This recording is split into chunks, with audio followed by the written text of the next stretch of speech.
When a body turns up in a community dumped like garbage in a ravine or on the side of the road, everyone understandably wants to identify the perpetrator right away. When 2 more bodies turn up just 2 months later, it's clear that a serial killer is on the loose, and investigators kick it into overdrive to try to stop them before they strike again. Sometimes, though, despite using every tool in their arsenal, a suspect can't be identified and the case goes cold until new technology is developed that can finally give everyone the answers they've been looking for. This is Monsters.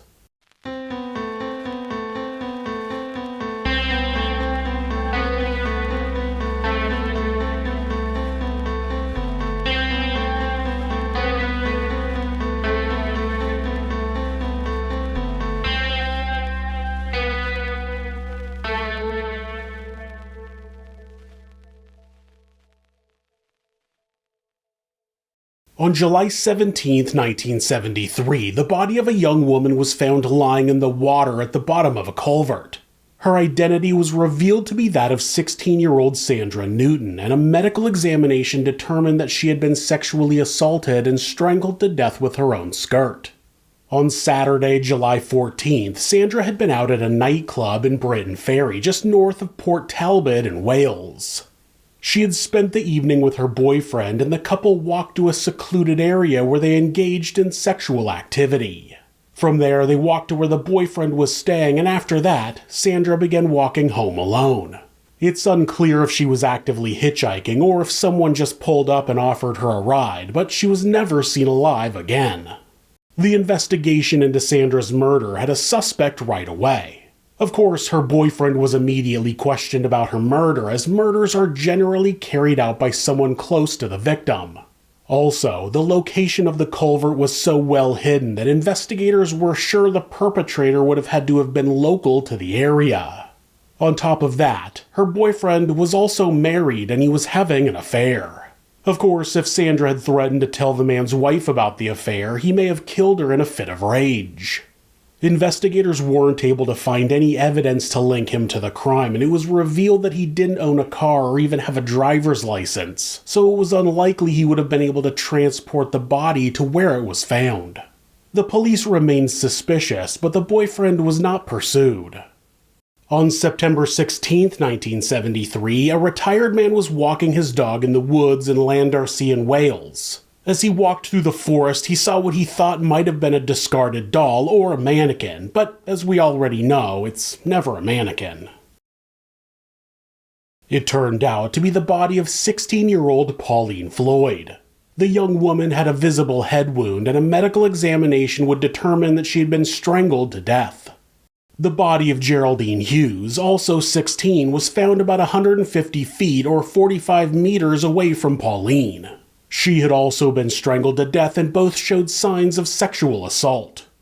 Evidence at the scene showed that Geraldine had tried to escape her attacker and had almost made it to the road before being caught and dragged back into the woods. Geraldine and Pauline were best friends living in South Wales, not far from the steel town of Port Talbot. Geraldine and Pauline were both known to be happy and outgoing young women. They both worked at a sewing factory, making £16 a week. On Saturday, September 15th, the two had gone out to a nightclub called the Top Rank in Swansea. It was a big deal to get dressed up and head into the city for a night out. The young women spent the evening enjoying themselves, and Geraldine's cousin saw them leaving the club at about 1 a.m. At the time, they didn't want to pay for a taxi, so they decided to hitchhike instead. Many people back then felt safe hitchhiking, but it would be the last time the girls would be seen alive. Later that morning, a witness saw both Geraldine and Pauline in the backseat of a small white Austin 1100 with a bushy-haired man at the wheel. The witness said it looked like the women were laughing and having a good time. Another witness said they saw a white Austin 1100 parked in the area with a man inside smoking a cigarette. Despite the authorities stopping and inspecting any light-colored vehicle they came across, they were never able to find the person responsible for the murder. The investigation was massive. Investigators spoke to 35,000 people from all different walks of life. The local steel mill employed 13,000 people, and the annual Neath Great Fair, which was going on at the time, attracted people from all over. On top of that, a major highway, the M4, was in the process of being built, so construction workers from all over the UK were traveling to the area. Contact information was written on note cards and catalogued in boxes. Without computers at the time, keeping the investigation organized was a nearly impossible task. Investigators worked tirelessly to sift through all of the information, continuing to interview anybody who could fit the description of the man seen in the car. One person who did, who also owned a white Austin 1100, was a nightclub bouncer named Joe Capin. Joe was born in 1941, one of 7 children. After his parents divorced, his mother remarried and he ended up living in Port Talbot. Joe started getting into trouble at a young age. Starting at 12 years old, he was being arrested for car theft, robbing gas meters, burglary, and assault. By the time he was an adult, he'd been in and out of prison a number of times and could barely hold down a job. He regularly worked as a truck driver or a bouncer, but other times he'd sign up for benefits and then make extra cash under the table. Joe married Christine Powell in 1963 after she got pregnant with their first child. 10 days after the wedding, Joe got sent to prison for 3 years for breaking into houses and robbing gas meters. In 1965, Joe was allowed out for the day to attend his father's funeral, and on his day of freedom, he had sex with Christine, which made them a second child. When he was finally released, he had 2 kids he had never met. The following year, the couple had child number 3. They got by on Joe's sporadic jobs and social benefits for the most part. Joe was constantly in and out of prison for robbery, and the marriage was violent, to say the least. Despite Joe fitting the bill, he told detectives that he had been home the evening of Geraldine and Pauline's murders, and Christine backed up his story. He also claimed that his car, a white Austin 1100, couldn't have been driven as it was up on blocks with the wheels removed at the time. With an alibi that was corroborated by his wife, the investigators marked him off their list and a prime suspect never materialized. Sandra and Geraldine and Pauline's crime scenes were only 7 miles or 11 kilometers apart, and due to the similar circumstances of both attacks, authorities did consider that they were dealing with the same killer for both cases. The problem was that they already set their sights on Sandra's boyfriend for her murder, someone who had no connection to the other 2 young women. After all, he was the last person to see her, and he admitted to having sex with her before they parted ways. On top of that, some of her blood was found on his shirt, but he told investigators that it had gotten there when they had sex because Sandra was on her period at the time. Despite the circumstantial evidence against him, he maintained his innocence throughout his interrogation. There wasn't enough to charge him, but authorities continued to be suspicious of Sandra's boyfriend, and the 2 cases continued to be investigated separately. After years with no progress, the cases went cold and were put into storage. On the 3rd anniversary of the murders, Geraldine Hughes' mother organized a march of 50 women from the sewing factory to 10 Downing Street in London. Just in case you aren't aware, that's where the UK's Prime Minister lives. The group held signs that read, "Bring back hanging," and the grieving mother brought with her a petition which had been signed by 9,000 people. She said, quote, "I can't accept what happened to Geraldine. It has left me very bitter. If they ever catch the person responsible, they should hang him. I want him to feel a rope around his neck like the girls felt." Even if the leaders of the UK were willing to reinstate that particular method of execution, there was nobody to hang, and Mrs. Hughes' demands fell on deaf ears. In 1998, 25 years after the murders, advances in forensic technology enabled investigators to isolate a DNA sample from fluids found on Geraldine and Pauline's underwear. At the time, the DNA was a mix of both the women's DNA and the killer's, but after months of work, they were able to separate the profiles and put the killers into the DNA database. If the man who had murdered Geraldine and Pauline had been arrested in the decades since, then it was likely he would be in the system. Unfortunately, there were no matches. Investigators didn't give up, though. A team was assembled led by Chief Inspector Paul Bethel, and they set up in an old unused police station in the village of Pontardawe. The team was going to start asking suspects for a DNA sample, but they didn't have nearly enough swabs to get a sample from the 35,000 people interviewed during the initial investigation. I'm sure they also didn't have that kind of time. Instead, the investigators dug into the case files, which were now moldy and had been chewed on by rodents. They inspected every document until they narrowed those people down to just 500 that were the most likely suspects. 500 is the amount of swabs they were given to work with.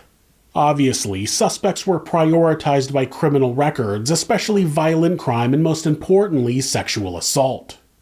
At the same time, a sample of fluid on Sandra's underwear was also tested and it came back with 3 separate DNA profiles.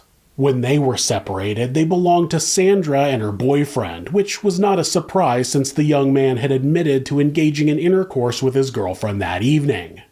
The third profile was of an unknown male. Well, unknown as far as his identity, but well known to the investigator of Geraldine and Pauline's case. It was a match for the DNA from their killer, something that finally solidified the connection between the two cases and officially cleared Sandra's boyfriend once and for all.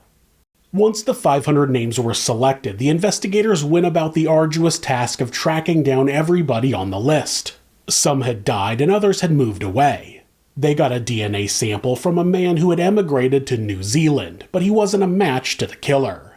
One of the men on the list was Joe Capin, the nightclub bouncer who had been interviewed during the original investigation. When they arrived at the address listed, his now ex-wife Christine informed the investigators that Joe had died of cancer 12 years earlier. He was one of many suspects that were no longer available to request a DNA sample from. After testing 353 men, all of whom willingly provided a sample, and coming up with no match, the team decided to try something new. By that time, familial DNA was becoming a more popular tool for murder investigations, and it was likely that the killer had a child at some point in their life. The team thought it was possible that someone who was raised by a violent predator may have had challenges in life that had also put them on the wrong side of the law. If they ran the killer's DNA in the database for partial matches, they might get a hit and that person might be related to the killer. So that's what they did, and since the technology of the time was much more limited than it is today, the list was quite extensive. The investigators were given a list of 22,000 names and they painstakingly went line by line, crossing them off the list. Eventually, they were left with 100 names that had a DNA profile close enough to be a possible relative of the killer. Within those 100 names was a car thief named Paul Capin. He would have been 7 years old when the murders were committed, and he was the only person with a parent on the original list of suspects in the case. Detectives were able to get a DNA sample from both Christine and one of Paul's sisters, and with that, they were able to remove Christine's DNA from both Paul and his sister's DNA, and it was an even closer match to the killer. The investigators believed that Joe Capin was the killer, and the only thing they had left to do was to exhume Joe's body and get a direct DNA sample. Now, I wouldn't say an exhumation is common, but you do hear about them in cases all the time. In the UK, however, it had never been done. This would be the first criminal exhumation in the history of the country. Digging up someone's buried loved one is not something that should be done lightly, and the investigators weren't sure if they would even get permission to do it. Then the investigators found a ticket from a police officer who had stopped Joe in his car during the time he had claimed his vehicle was up on blocks. So, with evidence that Joe had lied, investigators got permission to exhume his body and verify that he was the man who had killed 3 young women in 1973. On May 15, 2002, a team of forensic archaeologists dug up the grave, which was a family grave Joe shared with 2 other people, and they collected a DNA sample. It was no surprise when it came back a match to the DNA found on Sandra, Geraldine, and Pauline's remains. Though they had finally identified the killer, there would be no justice for Sandra, Geraldine, and Pauline's families. Joe had lived out his days and died before he could be punished for his heinous crimes. Unfortunately, some of that can be blamed on the investigators who spoke to him during the original investigation. When they spoke to Joe, his vehicle was up on blocks and the tires were off, but that interview had taken place almost a month after Geraldine and Pauline's murders.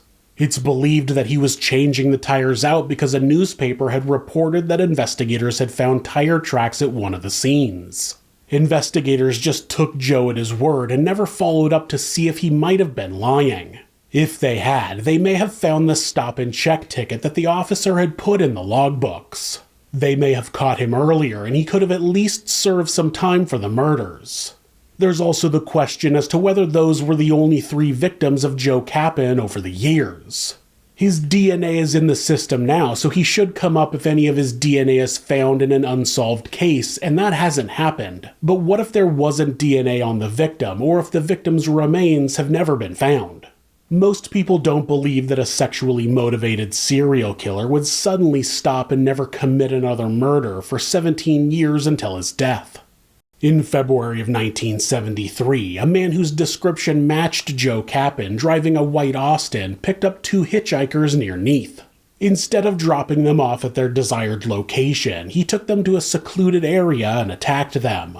When they tried to get out of the car, the doors wouldn't open from the inside, but fortunately the woman in the backseat was able to use her fingernails to pull up the locking mechanism of the back door. She then opened the front door from the outside and the girls were able to escape. Their screaming alerted the residents of a house nearby, and when their lights came on, the assailant fled the scene. One of the girls was scared of getting in trouble with her father, so she didn't report the assault right away. Investigators have compiled that story into a list of other cases of assault and of unsolved murders that fit Joe's MO, but it's unlikely we'll ever get an absolute confirmation in those cases.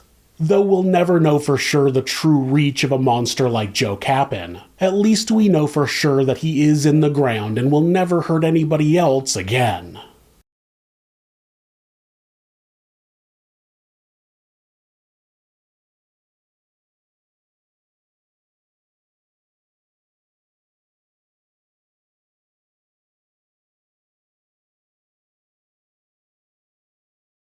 If you're a fan of true crime, hit subscribe and turn on notifications so you don't miss an episode. You can also hit like or leave us a comment. You can check out our other show, Somewhere Sinister, on YouTube or anywhere that you listen to podcasts. If you'd like to support the show, check out our merchandise at thisismonsters.com. The link is in the description. Thanks again, and be safe.